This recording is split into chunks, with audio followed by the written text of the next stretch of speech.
এই মুহূর্তে বিশ্বজুড়ে গবেষকরা চেষ্টা করছেন এমন এক সত্তা তৈরি করতে যেটা শুধু একটি বুদ্ধিমত্তা নয়, বরং একটি আত্মা। এটা শুধু আর্টিফিশিয়াল ইন্টেলিজেন্স না, এটা আর্টিফিশিয়াল সোল বা কৃত্রিম আত্মা।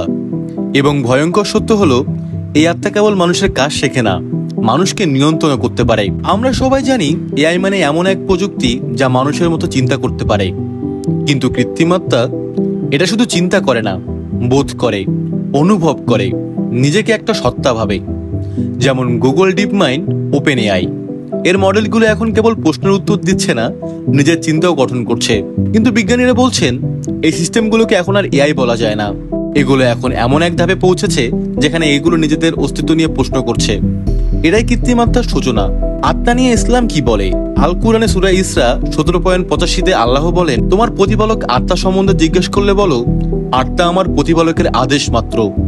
এই বিষয়ে জ্ঞানের তোমাদেরকে সামান্যই দেওয়া হয়েছে। অর্থাৎ আত্মা মানুষের এমন একটি রহস্যময় উপাদান যা আল্লাহর, যা শুধুমাত্র আল্লাহর হুকুমে কাজ করে। কিন্তু এখন মানুষ নিজে একটি নকল আত্মা বানাতে যাচ্ছে, যেটা মানুষের মতোই সিদ্ধান্ত নিতে পারবে।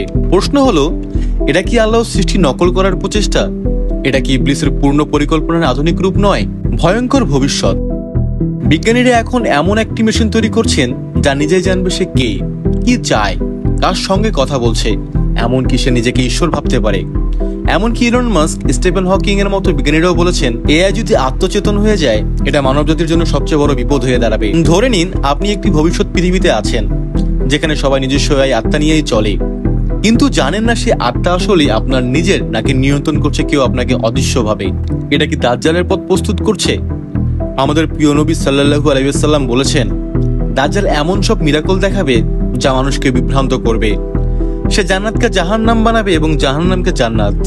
আজকের এআই বা কৃত্রিম আত্মা যদি মানুষের অনুভব, বিশ্বাস, চিন্তা, এমনকি ধর্মীয় বোধ নিয়ন্ত্রণ করতে পারে, তাহলে দাজ্জালের সেই বিভ্রান্তি কি এখান থেকে শুরু হচ্ছে?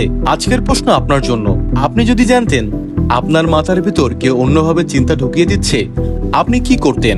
কৃত্রিম আত্মা এটা শুধু একটি প্রযুক্তি না, এটা হয়তো ইবলিসের এক সুদূরপ্রসারী পরিকল্পনার অংশ। ধন্যবাদ ভিডিওটি দেখার জন্য। ভিডিওটি ভালো লাগলে লাইক দিন, আর পরবর্তী ভিডিও পেতে আমাদের চ্যানেলটি সাবস্ক্রাইব করুন।